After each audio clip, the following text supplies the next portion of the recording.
नमस्कार, आप देख रहे हैं हॉर्नबिल टीवी और मैं हूं आपके साथ निशी भाटिया। बुलेटिन की शुरुआत करेंगे उत्तराखंड से आई कुछ खास खबरों के साथ। मुख्यमंत्री पुष्कर सिंह धामी की अध्यक्षता में कैबिनेट की बैठक हुई, जिसमें 6 प्रस्तावों को मंजूरी मिल चुकी है। उच्च न्यायालय में अधिवक्ता पद सृजन, उधम सिंह नगर में भूमि आवंटन, देहरादून सिटी ट्रांसपोर्ट लिमिटेड का गठन और पर्वतीय जिलों के लिए कुक्कुट आहार सब्सिडी योजना को मंजूरी मिल चुकी है।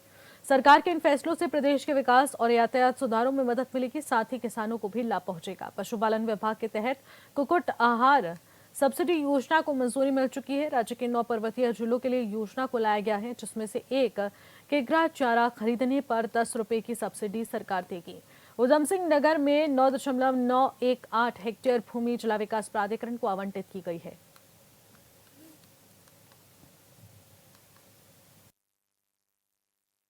माननीय मंत्रिमंडल की आज बैठक हुई, जिसमें कुल 6 मामलों को स्वीकृति प्रदान की गई है, जिसको मैं बिंदुवार आपको बता देता हूँ।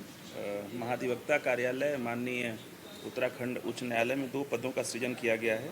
एक वरिष्ठ प्रमुख निजी सचिव और एक आस लिपिक का 2 पदों का सृजन जो महाधिवक्ता कार्यालय है माननीय उत्तराखंड उच्च न्यायालय में, उसको स्वीकृति प्रदान की गई है। जनपद ऊधम सिंह नगर में फाजलपुर महरौला में प्राधिकरण ने वहाँ पर ज़मीन की मांग कर रखी थी, उसको आज माननीय मंत्रिमंडल ने 9 हेक्टेयर भूमि वर्तमान सर्किल रेट पर प्राधिकरण को हस्तांतरित की है, जिसमें वो अपना कमर्शियल और जो आवासीय परियोजना है उसको ले आएंगे। जी, एक न्यायिक अकादमी भोपाल में माननीय उच्च न्यायालय उत्तराखंड के सहयोग से जनपद देहरादून में 12 व 13 अप्रैल को उत्तर क्षेत्रीय सम्मेलन का आयोजन किया गया है, जिसमें भुगतान है शिथिलीकरण और छूट माननीय मंत्रिमंडल के द्वारा प्रदान किया गया है। देहरादून शहर में ट्रैफिक व्यवस्था में सुधार हेतु देहरादून सिटी ट्रांसपोर्ट लिमिटेड नाम से एक स्पेशल पर्पज व्हीकल का गठन किया गया है। ये एक तरह की कंपनी है जो देहरादून में ई बसों का संचालन करने के लिए अधिकृत होगी और प्रधानमंत्री ई बस सेवा योजना के अंतर्गत ई बसों के संचालन के साथ साथ वर्तमान नगर बस सेवा का संचालन सुव्यवस्थित और सुगठित तरीके से ये करेगी। देहरादून सिटी ट्रांसपोर्ट लिमिटेड नामक जो ये फर्म है, उसको गठन करने की आज सहमति माननीय मंत्रिमंडल के द्वारा।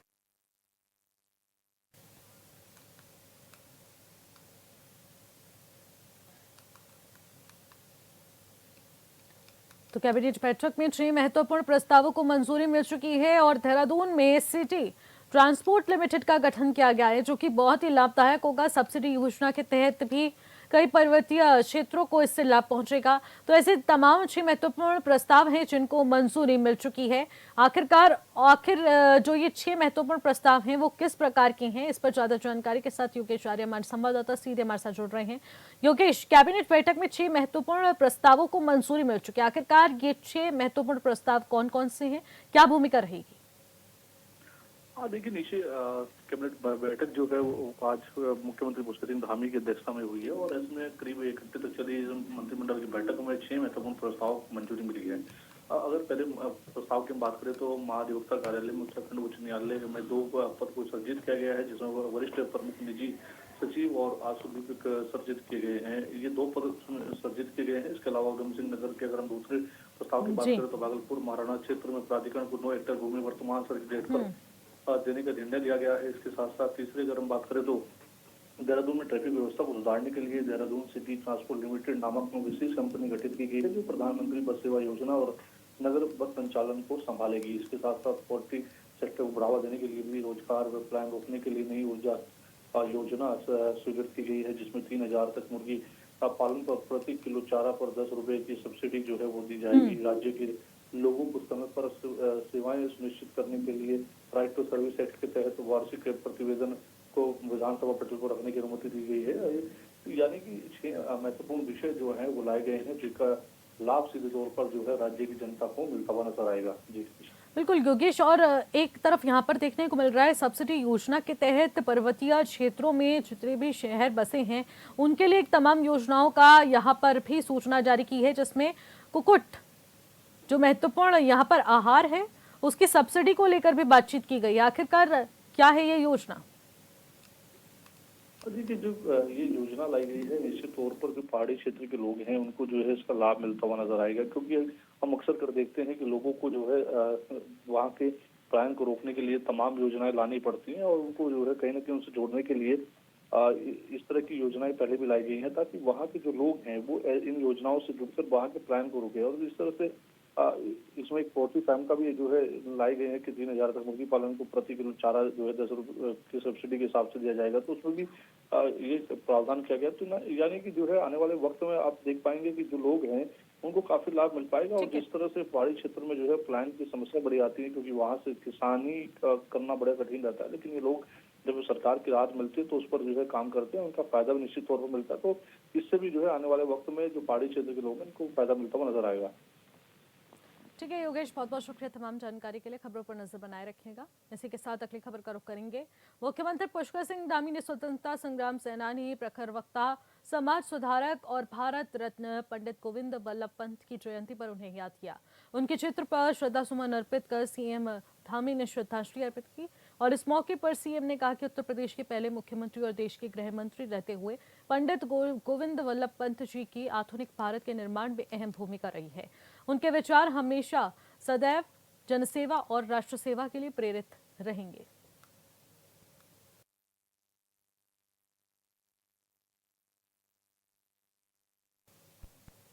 पड़ोसी देश नेपाल में बने राजनीतिक हालातों को देखते हुए उत्तराखंड सरकार भी अलर्ट हो चुकी है। मुख्यमंत्री ने उच्च अधिकारियों और सीएम सुरक्षा बल और पुलिस अधिकारियों के साथ बैठक कर सीएम सुरक्षा को लेकर अहम निर्देश दिए हैं। सीएम ने अधिकारियों को सीमावर्ती इलाकों में सतर्कता बढ़ाने और हर गतिविधि पर कड़ी निगरानी रखने के निर्देश दिए। उन्होंने किसी भी संदिग्ध गतिविधि पर तत्काल कार्रवाई करने की बात कही है। मुख्यमंत्री ने यह भी स्पष्ट किया है कि नेपाल के साथ हमारे सांस्कृतिक और पारिवारिक संबंध गहरे हैं, इसलिए नेपाली नागरिकों से संयमता और सौहार्दपूर्ण व्यवहार रखें। साथ ही सोशल मीडिया पर फैल रही अफवाहों पर त्वरित कार्रवाई करते हुए निर्देश जारी हो चुके हैं। मुख्यमंत्री ने स्थानीय प्रशासन और खुफिया एजेंसी के बीच बेहतर समन्वय पर खास जोर दिया।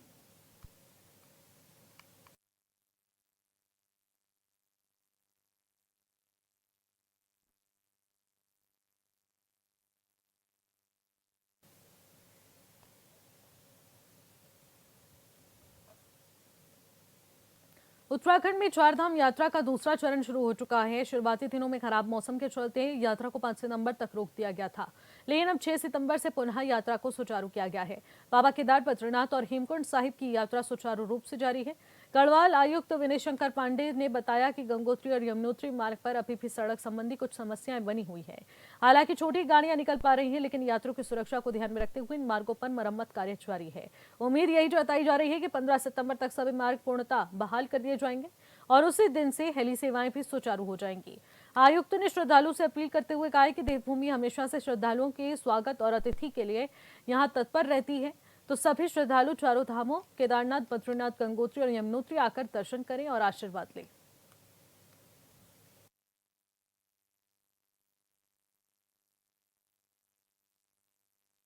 देखिए, चारधाम यात्रा का जो सेकंड फेज है वो आमतौर पर सितंबर में शुरू हो जाता है और शुरुआत के 3-4 दिनों में चूँकि वेदर काफ़ी ख़राब था इसलिए 5 सितंबर तक यात्रा पर रोक लगाई गई थी, लेकिन 6 से पुनः प्रारंभ हो गई है। बाबा केदार, बद्री और हेमकुंड साहिब यात्रा यथावत चल रही है। गंगोत्री और यमुनोत्री में भी रोड के कुछ इश्यूज़ हैं।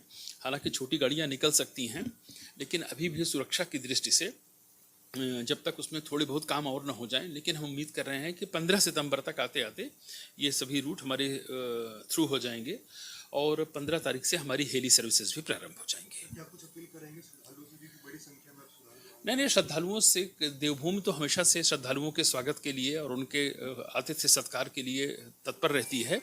बस अपील यही है, जैसा कि माननीय मुख्यमंत्री जी का भी ये अनुरोध रहता है सभी श्रद्धालुओं से कि बिल्कुल उत्तराखंड आएँ, उनका स्वागत है और चारों धाम का दर्शन करें, बाबा केदार, बद्री, गंगोत्री, यमुनोत्री का आशीर्वाद लें। लेकिन व्यक्ति का जीवन सर्वाधिक अमूल्य है और उसके कॉस्ट पर अगर हमें लगेगा कि कहीं पर मौसम की स्थिति ठीक नहीं है, सड़कों की नहीं है, तो वहाँ पर यात्रा को रोका भी जा सकता है।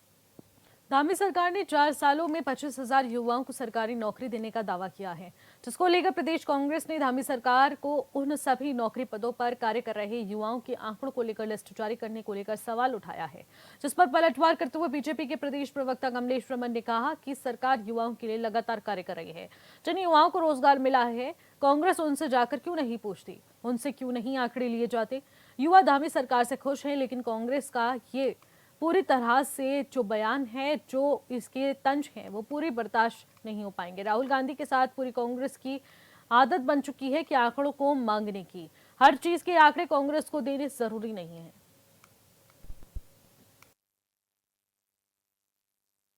देखिए, सरकार युवाओं के लिए काम कर रही है, युवाओं को रोजगार दे रही है। जिन युवाओं को रोजगार मिला है वहां जाकर के कांग्रेस क्यों नहीं पूछती, उनसे जाकर के आंकड़े क्यों नहीं मांगती है? युवा सरकार के किए हुए कार्यों से खुश है। मुझे लगता है कि कांग्रेस को ये कहीं ना कहीं बर्दाश्त नहीं होता है। उनके राहुल गांधी जी भी कभी कभी आंकड़े मांगने लगते हैं, तो कांग्रेस को केवल ये आदत पड़ गई है सिर्फ आंकड़े मांगने की, और कांग्रेस साक्षात बिल्कुल भी नहीं देखती है। जिन युवाओं को रोजगार मिल रहा है, कांग्रेस को उनके दर पे जाना चाहिए। वो बताएंगे आपको कि रोजगार मिला है। 26,000 से ऊपर जो नियुक्तियां मिली है प्रदेश के अंदर हमारे युवाओं को, हमारी युवतियों को, मुझे लगता है कि ये सारी चीजें कांग्रेस को कहीं ना कहीं ना गवार गुजरती है, और इसीलिए वो बार बार इस तरह की पैसों पेश में होते हैं और ये कहते हैं कि जी आंकड़े दो। हर चीज के आंकड़े क्या जरूरी है कांग्रेस को देने? मुझे लगता है कि जनता सरकार को अपना आशीर्वाद देती है और सारी चीजों को देख करके ही सरकार चलती है, और युवाओं के लिए हमेशा सरकार कटिबद्ध है, संकल्पबद्ध है।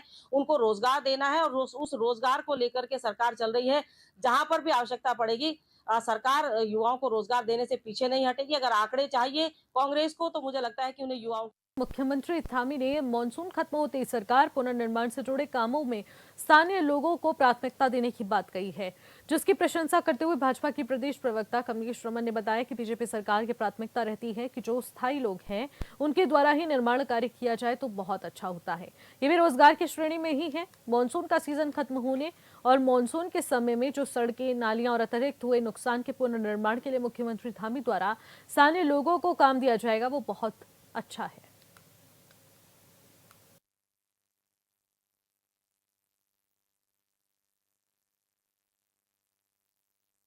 बिल्कुल, देखिए, सरकार अपनी तरफ से पूरी ये कोशिश करती है कि जो हमारे स्थानीय लोग हैं और हमारे जो निर्माण कार्य हैं वो वहीं के लोग करें तो ज़्यादा अच्छा होता है। और इसीलिए माननीय मुख्यमंत्री जी ने अधिकारियों को दिशा निर्देश दिए हैं कि जो हमारे स्थानीय लोग हैं और बरसात से जहाँ पर कहीं सड़कें, नाली या तमाम चीज़ें खराब हो गई हैं, उन सबको ठीक करने का जो हमारे स्थानीय व्यक्ति है, जो वहाँ का रहने वाला नागरिक है, उसको उसका वो काम मिले।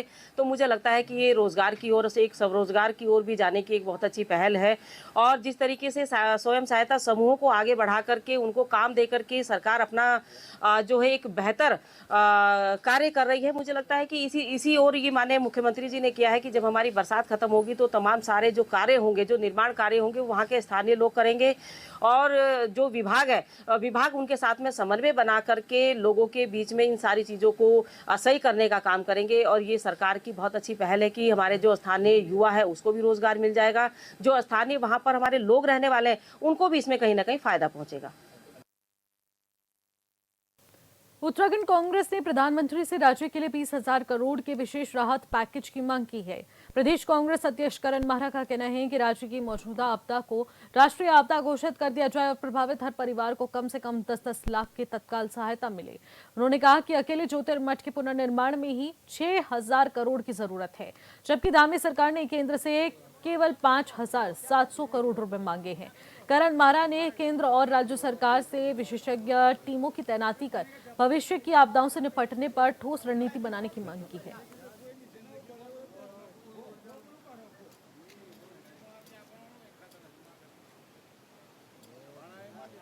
देखिए, मैंने पीएम मोदी से मांग की है कि उत्तराखंड को अलग से राहत पैकेज दी जाए, और मैंने पत्र जिस दिन लिखा था उसमें और आज मेरे आंकड़ों में परिवर्तन आया है। मैंने 10,000 करोड़ की मांग की थी, सरकार ने 5700 करोड़ मांगा है। पर मेरा ये मानना है कि अकेले जोशीमठ को, जो पिछले वर्ष की घटना घटी पिछले 2 सालों में, जोशीमठ को ही ठीक करने में 6,000 करोड़ रुपये की आवश्यकता है। उसके अलावा आपने बहुगुणा ग्राम देखा होगा कर्णप्रयाग में, उसमें जो 35 मकान टूटे, उन लोगों को अभी तक भी उसी स्थिति में रखा गया है। गोपेश्वर में जो घटना घटी वो हाल है। नैनीताल में बलिया नाले से लेके तमाम जो है वो दरक रहा है। ऊपर खटिया हो गया, खाती गांव हो गया, भराड़ी हो गया, सौंग हो गया, वहाँ भी आपदा आई हैं, वहाँ का को पैसा नहीं मिला। धारचूला में बहुत जगह ऐसी घटना घटी, वो पैसा नहीं मिला। तो कुल मिला के उत्तराखंड को कम से कम 20,000 करोड़ की आर्थिक सहायता दी जानी चाहिए, ताकि हमारे गाँव को भरा जा सके। मुख्यमंत्री पुष्कर सिंह धामी ने लैंसडाउन में आगामी अक्टूबर से होने वाले शहीद सम्मान यात्रा समारोह में स्थल का स्थलीय निरीक्षण कर अधिकारियों संग तैयारियों की समीक्षा की। प्रदेश भर में अब तक 1734 अमर बलिदानियों के आंगन की मिट्टी सैन्य धाम लाई जा चुकी है और यात्रा के दूसरे चरण में शेष 71 शहीदों के आंगन से मिट्टी एकत्रित कर सैन्य धाम पहुंचाई जाएगी। सीएम ने कहा कि शहीदों का सम्मान हमारी सर्वोच्च प्राथमिकता है और सरकार पंचधाम और सैन्य धाम का निर्माण कर वीरों की शौर्य गाथा को युगों युगों तक अमर बनाने के संकल्प के साथ आगे बढ़ रही है।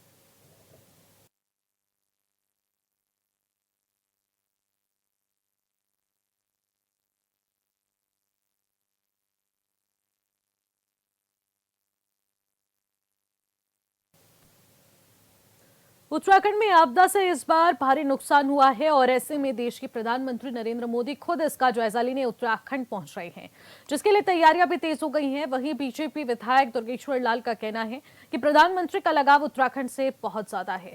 यही वजह है कि पीएम खुद जायजा लेने के लिए उत्तराखंड आ रहे हैं। भाजपा विधायक दुर्गेश्वर लाल जी हमारे साथ मौजूद हैं। बस अब प्रधानमंत्री जी का आगमन होने जा रहा है, किस तरह की तैयारियां हैं और क्या कुछ सर्वेक्षण रहने वाला है इस दौरान? देखिए, जो उत्तराखंड में जिस तरीके से आपदा आई है और जनजीवन को बहुत अस्त व्यस्त कर लिया है और कई जगह बहुत बड़े स्केल पे हुई, जैसे उत्तरकाशी हो गया।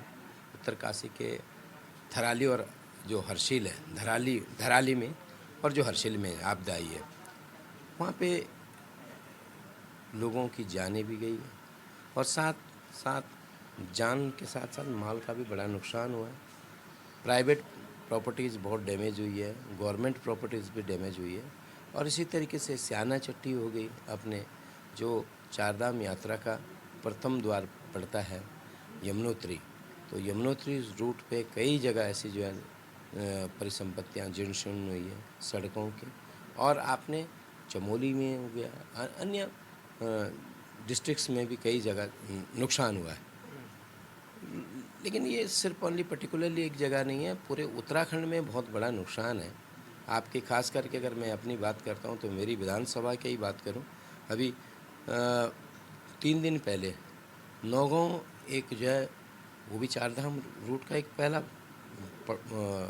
मार्ग है, उसमें पूरे क्षेत्र की जो वहाँ लोगों की जो परिसंपत्तियाँ हैं वहाँ पे खास करके आपका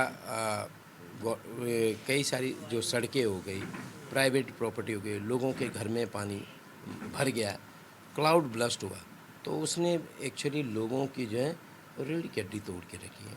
इसी तरीके से अगर मैं अपने पूरी विधानसभा की बात करता हूँ, अपने परोला विधानसभा में, तो आपके परोला के कई सरबडियाड़ क्षेत्र हो गया, आपका जो विकासखंड मोरी में आपका पूरा जो फतेह पर्वत हो गया, अपना पंजगाई पट्टी हो गई, 22 गाँव शिकतूर में अपना बंगाण क्षेत्र का हो गया, तो मैक्सिमम प्लेसेस पे बड़ा नुकसान है। और हम लोग काश्तकार हैं और बागवान हैं, आजकल कैश क्रॉप्स हमारी सेब की फसल भी आती है, तो सेब की फसल का जो है बड़ा नुकसान हुआ, क्योंकि लोगों की जो है 10-10, 15-15 दिन से गाड़ियाँ जो है लोड कर रखी है, लेकिन बरसात से जो है पूरा एरिया जो है स्लाइड हो गया, तो उससे कई सारी काश्तकारों को बहुत बड़ा नुकसान हुआ, क्योंकि हमारी तो जो बागवानों की जो आजीविका है वो सेब है। अब वो बिकता है तो उससे क्या, एक तो ऊपर से रेट का इश्यूज़ है और प्लस उसको सही टाइम पे पहुंचाना ये चैलेंज बन गया है। लेकिन मैं इतना एक बात धन्यवाद करता हूं अपने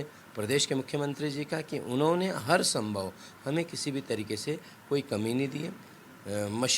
मशीनरी और विभाग को 24 आवर तैनात कर रखा। अगर मैं लोगों की बात करूं तो उस विषम परिस्थिति में माननीय मुख्यमंत्री जी ने ट्वीट के साथ साथ अपना ट्वीट तो किया ही, और लोगों से डायरेक्टली जो है माननीय मुख्यमंत्री जी ने जिलाधिकारी उत्तरकाशी और अन्य गढ़वाल कमिश्नर सभी को जो है तत्काल निर्देशित कर दिया था।